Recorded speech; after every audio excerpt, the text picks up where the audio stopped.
زنی که در 34 سالگی خوابید و در 15 سالگی بیدار شد. این داستان عجیب زنی ساکن منچستر انگلیس است که در شبی در سال 2008 در سن 34 سالگی همانند همیشه خوابید، اما صبح زمانی که بیدار شد فکر کرد 15 ساله است. صبح یک روز در سال 2008 نائومی جاکوبس از خواب بیدار شد و آماده رفتن به مدرسه شد، اما از طبقه پایین مانند همیشه عطر خوش صبحانه را احساس نکرد. همه جا ساکت بود و فهمید که در خانه خودشان نیست.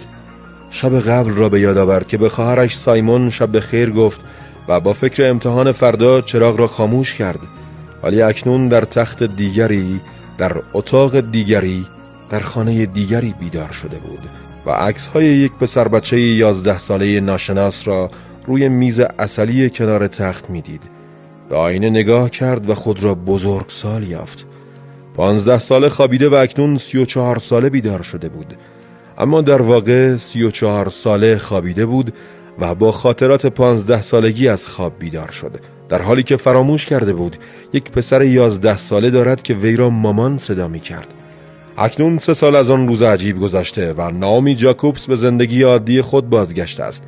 این زن از یک شکل بسیار نادر فراموشی آسیب دیده بود که وی را 17 سال به عقب برده و عقربه های ساعت زندگیش را بر روی سال 1992 متوقف کرده بود، سالی که هنوز در داونینگ استریت جان مژر جانشین مارگارت تچر نخست وزیر بود. در کاخ سفید جورج بوش پدر آخرین روزهای ریاست جمهوری خود را می‌گذراند. تروریست ها در ایرلند بمبگذاری کرده بودند و هنوز برج‌های دوقلوی منهتن سر جایشان بودند. در دنیای نائومی نه گوگل بود، نه فیسبوک، نه تلفن‌های همراه و نه شوک دیجیتالی هزاره نو. لئو پسر این زن با یادآوری آن روز گفت: مادرم را صدا کردم، به نظر می رسید که همسن خودم باشد. این زن در خصوص خودش گفت: در 15 سالگی فکر می کردم که در 34 سالگی دنیا را تکان خواهم داد. خودم را همیشه در سفر تصور می کردم، یک خبرنگار یا نویسنده‌ای در میان هزاران ماجرا، یا پزشکی که برای درمان کودکان به افریقا رفته است. افقی از احتمالات بیکران را پیش روی خودم می دیدم. از اینکه مثل مایکل جی فاکس در فیلم سفر در زمان باشم خوشحال نبودم و نمیدانستم چه کسی هستم.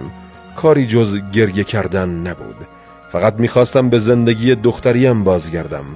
فراموشی کلی گذرا یا TGA نوعی از دست رفتن موقت توانایی به خاطر آوردن است که میتواند بین چند ساعت تا چند هفته به طول انجامد.